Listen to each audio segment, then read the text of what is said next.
welcome back after lunch. I'm still Katrine Marsal, and I'm still trying to lead this day forward. And we have now come to the very exciting bit of the day, which is going to be sort of the X Factor style thing. We are going to hear from the 14 finalists to the New Shape Prize in 2018. And of course, when the Global Challenges Foundation launched this prize, asking people for ideas how to fix everything about global governments and the whole world, they were not expecting any complete, perfect solutions or a silver bullet or anything like that, but more ideas, building blocks, some things that can hopefully, maybe, with further work, be developed into something new. So I will start by introducing you to the almighty jury, which is over here. And from left to right, we have Emeritus Tong, who was President of the Republic of Kiribati from 2003 till 2016. During his term in office, he advocated strongly to focus global attention on the human dimension of the impacts of climate change due to the existential threat it poses for the most vulnerable countries, including his own country. In 2006, he designed the Phoenix Island Protected Area, comprising over 400,000 square kilometers, at the time the largest marine protected area, and inscribed as a World Heritage Site by UNESCO. Since retirement from office, he continues to advocate on climate change. He has been nominated for the Nobel Peace Prize and is recipient of several international awards for his ongoing work on climate change and ocean conservation. Now that deserves an applaud, I think. Next to him, we have Wanjira Mathai. She's the chair of the Wangari Maathai Foundation, whose mission is to advance the legacy of the 2004 Nobel Peace Laureate, Wangari Maathai.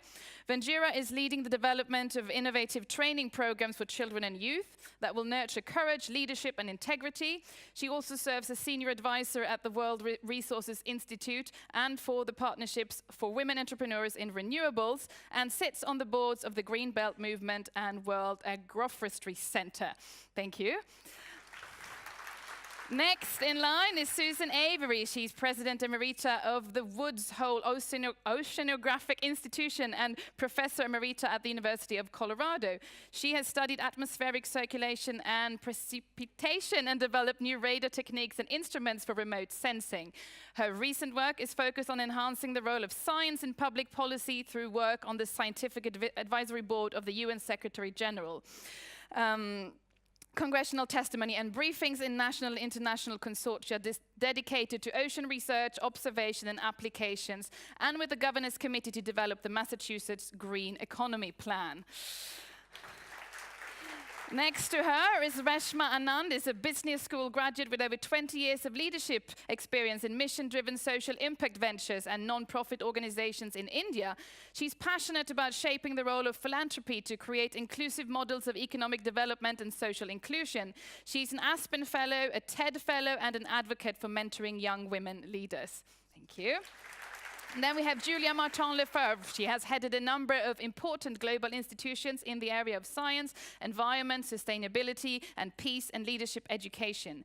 She stepped down as Director General of the International Union for Conservation of Nature a few years ago, and she has decided not to take on new CEO positions, but rather to help other organizations, universities, NGOs, the private sector, and foundations with her experience and commitment to change the way the world needs to be organized to meet global challenges.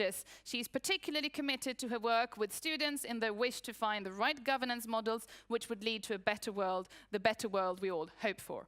Indeed. Thank you. And we have Jacques Markovic. He's a Professor Emeritus of the School of Economics, Management and Accounting at the University of Sao Paulo.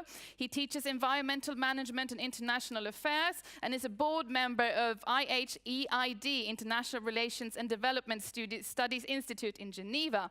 He was Rector of the University of Sao Paulo and Director of the Institutes for Advanced Studies. A graduate in the field of management, his research and publications focus on environmental challenges, innovation strategy, and Latin America. Thank you. And then we have Folke Tersman. He's the chair professor of practical philosophy at Uppsala University and the deputy director of the Institute for Future Studies here in Stockholm.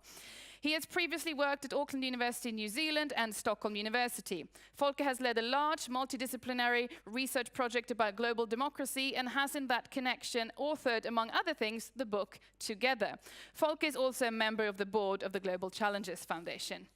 And last, but certainly not least, we have Maria Ivanova. She's Professor of Global Governance and Director of the Center for Governance and Sustainability at the University of Massachusetts, Boston. She studies the performance and effectiveness of international institutions and served on the Scientific Advisory Board of the UN Secretary General. The questions that preoccupy her are what works, what doesn't, and why in global governance, and what can be done about it. She is creating an index that measures the implementation of global environmental conventions across all countries, all signatory countries. So,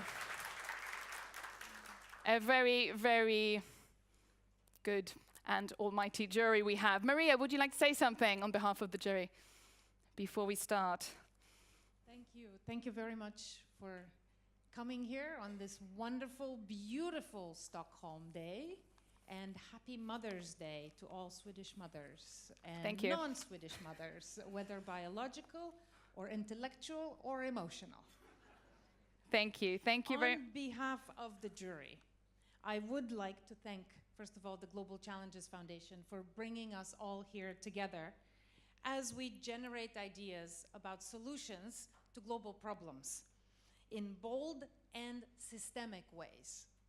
We recognize that the global challenges we face require almost an overhaul of the global governance system, and that's why we're here together. We recognize also that this competition has unleashed the ideas of thousands of people across the world, and we are honored to be here as we create together a new global community of thinkers, advocates, and doers. Thank you, and let the games begin.